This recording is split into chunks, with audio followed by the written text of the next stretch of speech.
I never thought one simple question, could have changed the entire course of my life. Yet here I am, 60 years old, sitting in the quiet of my living room, and realizing that the answer I ignored decades ago still echoes in the choices I made and the lessons I learned.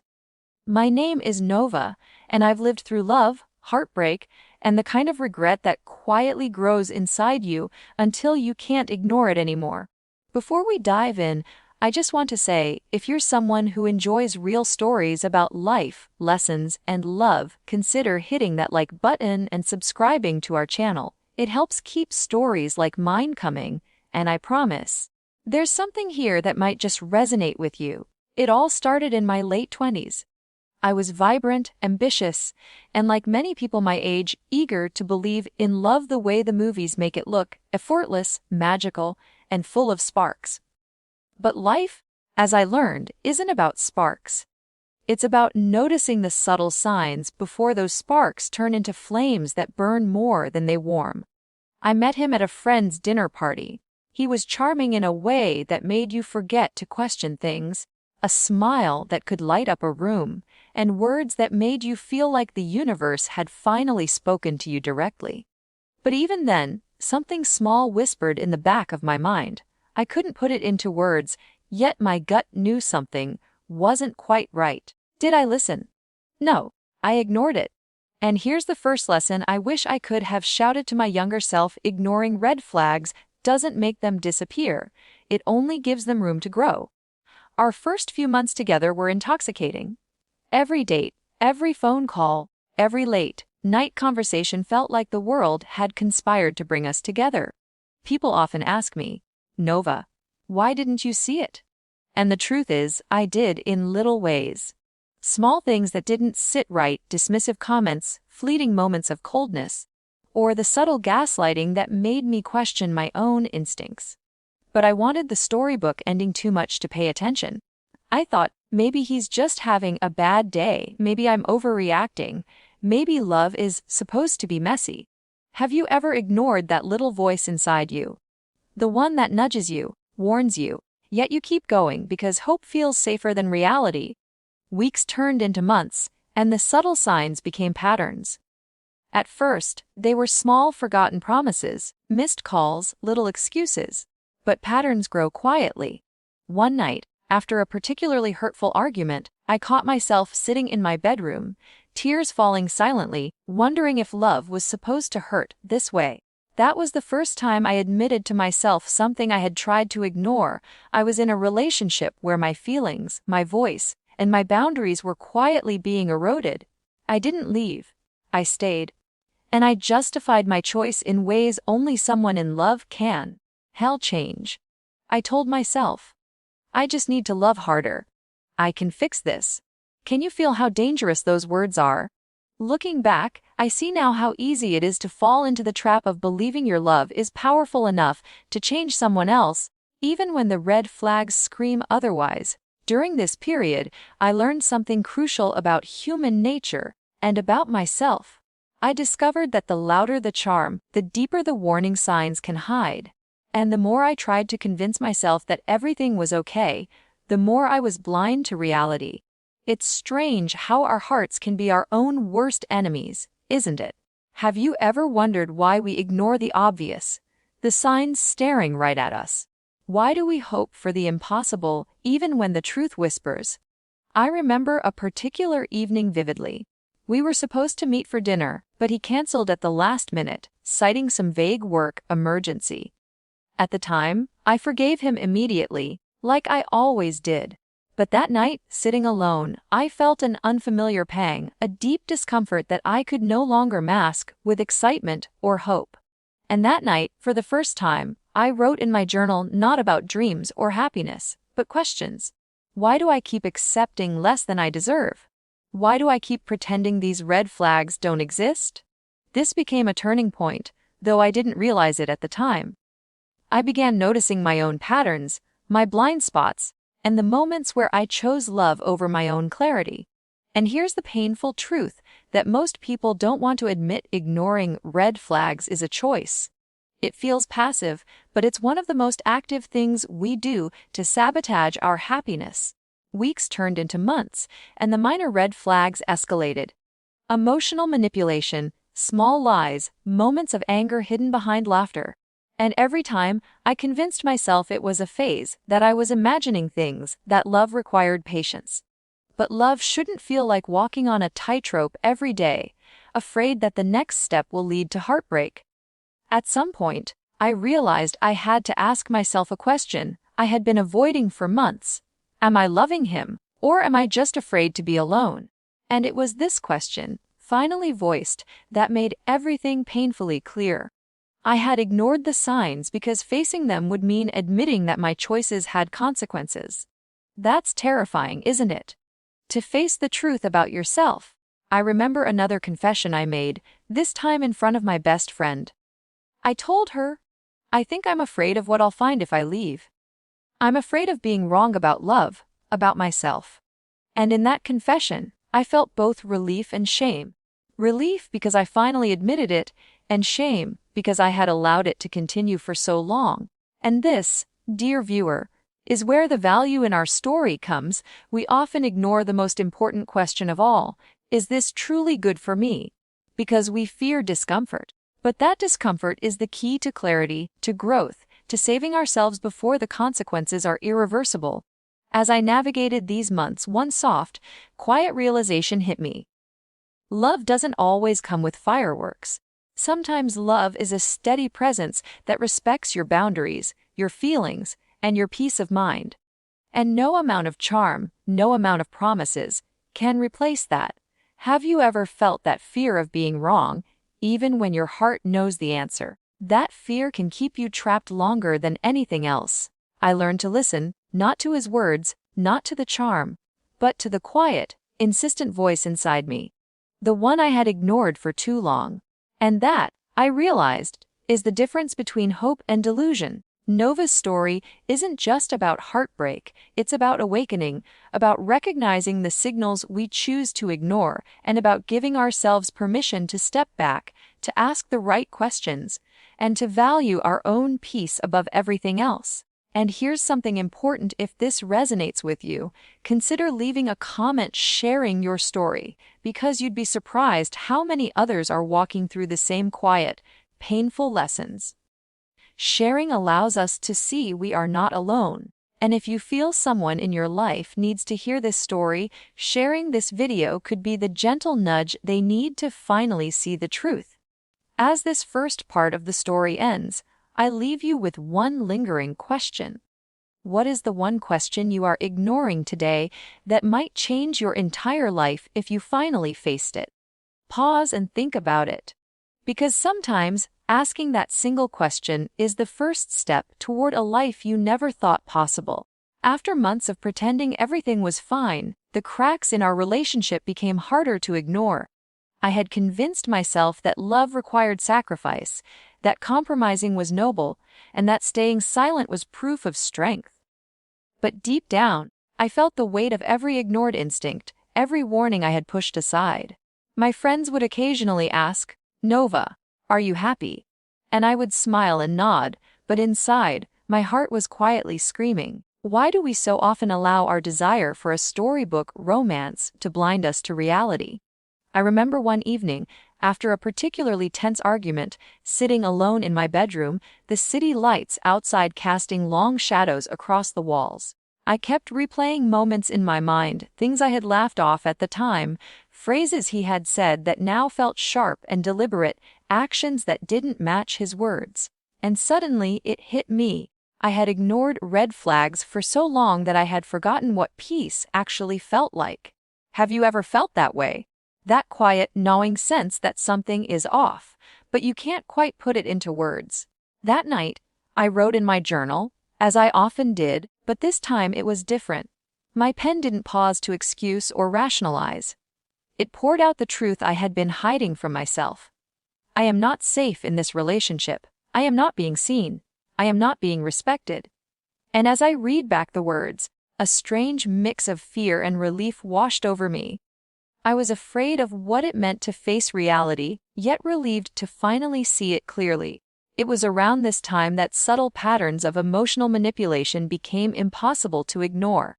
Small comments that chipped away at my confidence, half-truths designed to keep me uncertain, and moments when I questioned my own judgment. And yet, every time, I gave him the benefit of the doubt. Maybe he's stressed. Maybe I overreacted.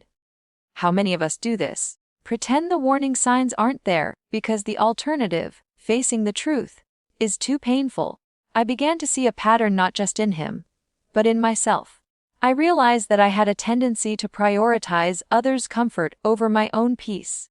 I had been taught that love required endurance, that happiness was found in compromise, and that my own doubts were trivial. But enduring someone else's toxicity isn't love, it's survival. And recognizing that was painful. Have you ever had to admit to yourself that enduring pain is not a virtue? That silence in the face of red flags is not strength, but self-sabotage. One day, while walking through a quiet park, I saw a mother with her child, laughing freely, unguarded. And in that moment, I felt a pang of longing, not for romance, but for a life where I could exist fully without fear of manipulation, where my intuition was honored, and my happiness didn't depend on another's approval. That was when I realized how much I had given away without even noticing. The weeks that followed were a mixture of reflection and inner turmoil. I would recall moments when his words felt off, when his actions contradicted his promises, and I would feel the sting of regret. Why hadn't I listened to myself sooner? Why had I ignored the warning signs that seemed so obvious in hindsight? It's strange how we can see so clearly the mistakes of the past, yet so often miss them in real time. During this period, I had a soft, almost imperceptible shift in perspective. I began asking myself small questions every day. Is this making me feel safe? Is this relationship nurturing my growth or stunting it? Am I choosing him out of love or fear? And as I asked these questions, the clarity started to emerge. My heart had been clouded by hope, desire, and fear, but the mind, once asked to speak, began to reveal the truth. I remember sharing one of these reflections with a close friend. I feel like I've been living in a shadow, I told her softly. I knew there were red flags, but I ignored them. And now I don't know how to untangle myself without feeling guilty or wrong. And in her response, gentle yet firm, she said, Nova, the first step is seeing. You've already done that. The rest is about honoring yourself. That moment hit me harder than any argument or heartbreak. Recognition is power, but acting on it is courage. Have you ever been afraid to act on the truth because it felt too final, too irreversible? Months of reflection led to small yet profound self-realizations. I began to notice how often I had excused his behavior, how often I had silenced my own needs to maintain peace, and how often I had mistaken discomfort for normalcy. Every small act of rationalization had become a thread in a web that held me trapped, and I started to ask myself, what would it feel like to untangle those threads, even if it meant facing loneliness, judgment, or uncertainty? I also noticed how much time I had spent focusing on changing him instead of protecting myself. My energy, my hope, my patience, devoted not to my own growth, but to trying to fix someone else. And isn't that a lesson so many of us learn too late? That love isn't about molding someone into what we hope they could be. It's about honoring the reality of who they already are and deciding if that aligns with our own values. Have you ever loved someone so fiercely that you lost sight of yourself in the process? There was one particularly painful evening when he dismissed my feelings in front of friends, a minor remark that, in hindsight, spoke volumes about respect or the lack thereof. I felt small, unseen, unheard. And for the first time, I let myself feel the full weight of the sadness I had been suppressing. It was a raw, gut-wrenching clarity. I had ignored my own needs for too long. And in that moment, I promised myself something radical yet simple. I would no longer ignore my own voice. That promise, however small it seemed then, planted the seed for profound change. And even though I couldn't yet see the path ahead, it sparked a quiet rebellion inside me. A determination that I would no longer allow charm, familiarity, or fear to dictate my choices. I would learn to recognize red flags, honor my feelings, and respect the voice that I had silenced for so long. And here's where the story intersects with anyone watching this today. If you've ever ignored a small, insistent feeling, a subtle warning, or a question that made you uncomfortable, you are not alone. Many of us have a Nova inside, waiting to wake up. The first step toward change is recognition, and the next is courage. Courage to see the truth, courage to act, and courage to honor your own journey. Before I continue, I want you to take a moment. Reflect on one question. What is the one thing in your life that you've been ignoring because it's uncomfortable to face? Hold on to that thought, because in the next part of my story, you'll see what happens when I finally confront the reality I had been avoiding for years, and how small actions, decisions began to ripple into profound life changes. And if this story resonates with you, leave a comment below. Share a moment when you ignored a warning sign, or when you chose courage over comfort. Your story might help someone else finally listen to the voice they've been ignoring. And if you know someone who might need this reminder, sharing this video could be the gentle push they need to wake up to their own truth. As the days passed, the weight of my decisions pressed heavier on my chest.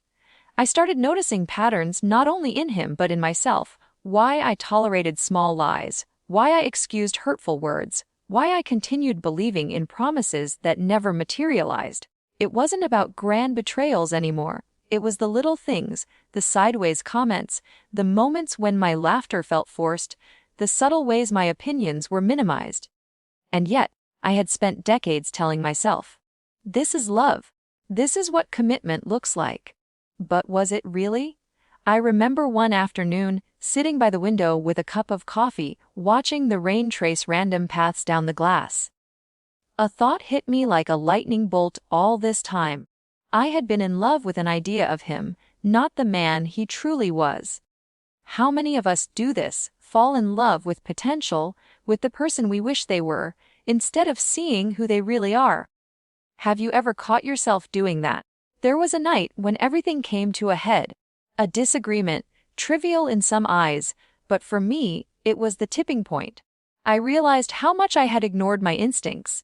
The little flags that I had waved off in my mind were actually big red warnings. And in that moment of raw clarity, I felt both terror and liberation. I was terrified of the consequences of acknowledging the truth, yet I felt a surge of freedom, like I had been holding my breath for decades. Nova, I whispered to myself. It's okay to admit that you were wrong, that you ignored the signs, that you hoped things would change. It doesn't make you weak, it makes you human. And as I whispered those words, a self-realization washed over me. True courage isn't about enduring pain silently. True courage is about listening to yourself, about valuing your own peace, even if it means walking away. Have you ever been in a situation where you knew something was wrong, but staying silent seemed easier than confronting it? The next few weeks became a period of subtle yet profound shifts. I started documenting every thought, every uncomfortable feeling, every instance where my gut screamed, but I had stayed quiet. Writing became a mirror, reflecting not only the flaws in him, but the patterns I had repeated in myself. I began to see how fear of loneliness, fear of judgment, and fear of starting over had clouded my decisions. And the realization was painful, but also empowering. I had an emotional reset during one of these nights. Tears streamed down my face as I admitted to myself, I have been complicit in my own suffering. I have tolerated things I shouldn't have. I have sacrificed my voice for comfort that wasn't real. It was humiliating to face, yet necessary. That night, I made a silent vow I would no longer ignore the warnings, no matter how inconvenient, no matter how painful the truth might be. Nova's journey wasn't linear, of course. There were moments of doubt, flashes of hope, and times when I questioned if I was overreacting. I remembered the early days when he was charming, attentive, and seemingly perfect. I questioned myself, was I imagining the patterns? Am I overthinking? But deep inside, I knew.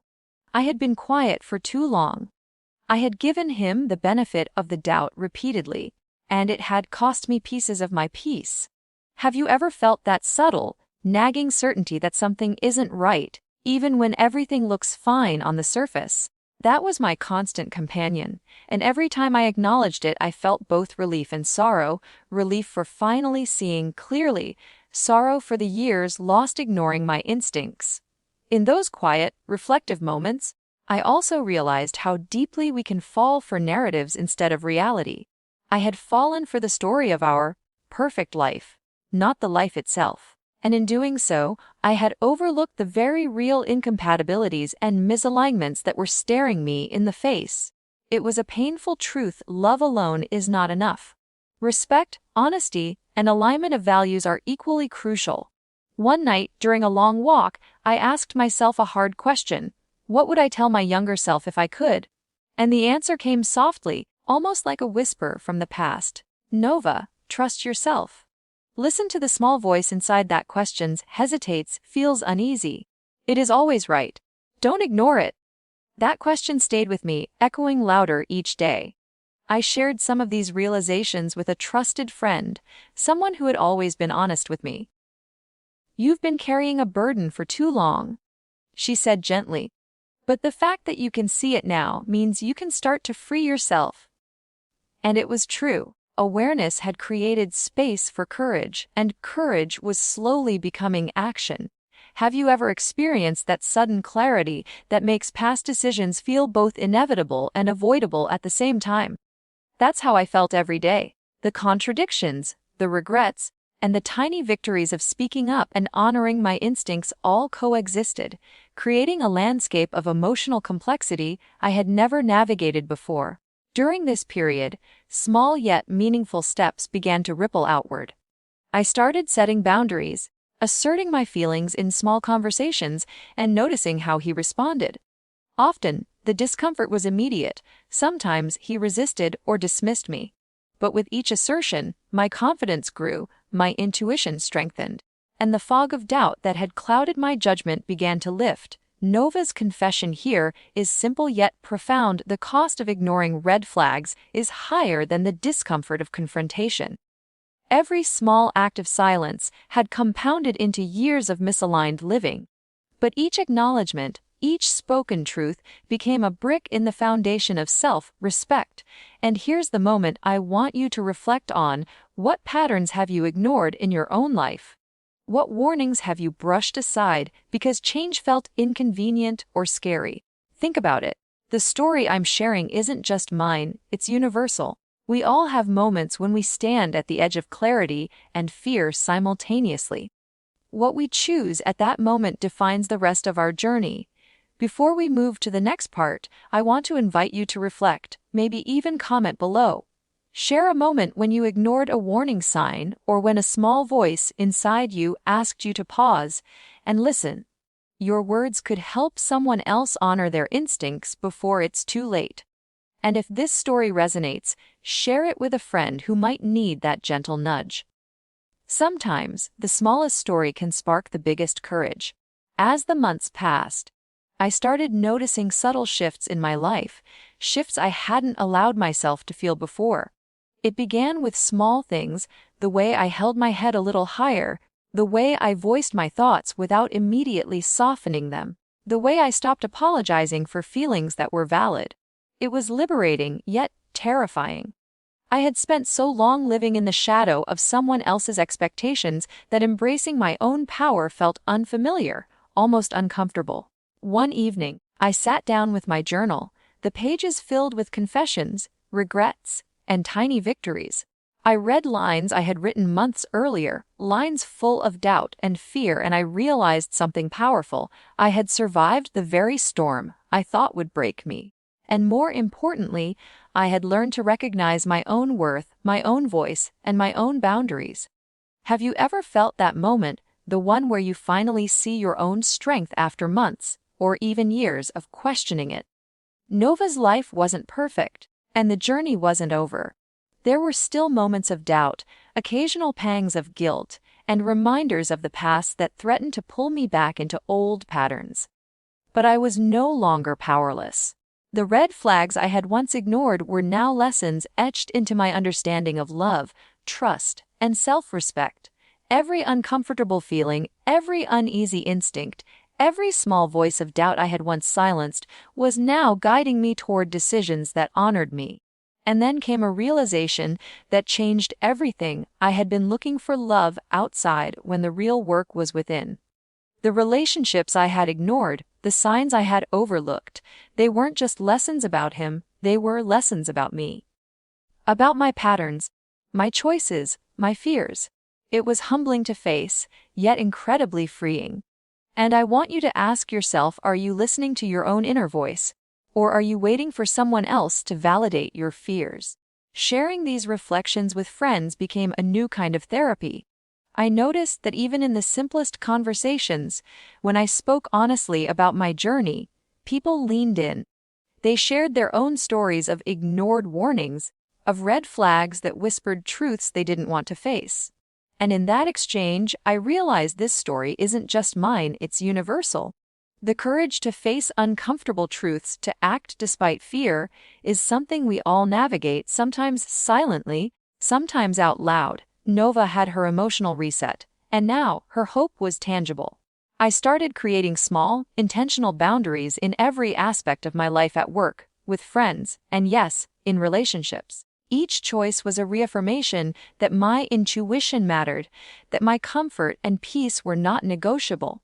And with every boundary, a piece of the old fear melted away. I was becoming the woman I had always wanted to be, aware, empowered, and unafraid to act.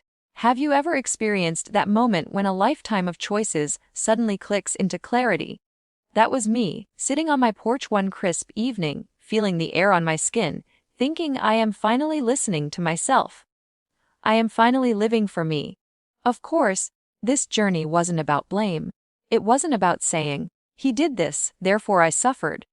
It was about understanding patterns, owning my choices, and recognizing that true love, both for myself and for others, demands honesty, self-respect, and courage.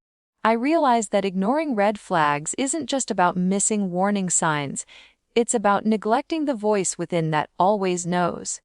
And that's why I want to leave you with a simple but powerful thought. The next time you feel that tiny unease, that subtle hesitation, that quiet inner voice whispering caution, don't brush it aside. Honor it. Listen to it. Act on it. Because the cost of ignoring it could be more than a broken relationship. It could be years lost, moments of regret, and pieces of yourself left behind. If this story has resonated with you, take a moment to reflect and maybe even comment below. Share a moment where you ignored a warning sign or listened to your gut and acted on it. Your words could inspire someone else to honor their instincts before it's too late. And if you know someone who might benefit from this reflection, share it. Sometimes the smallest story can make the biggest difference. Nova's journey taught her that life isn't about waiting for the perfect circumstances or perfect people. It's about listening to yourself, trusting your instincts, and moving forward with courage. The red flags we ignore aren't punishments, they're lessons. And every lesson brings us closer to the life we truly deserve. As I close this chapter, I don't want to tell you what to do or how to live. I only hope that by sharing my story, you can see a reflection of your own choices, your own fears, and your own courage. Life doesn't hand out easy lessons, but it does give us the chance to learn, grow, and reclaim ourselves. And sometimes, that's the most meaningful victory of all.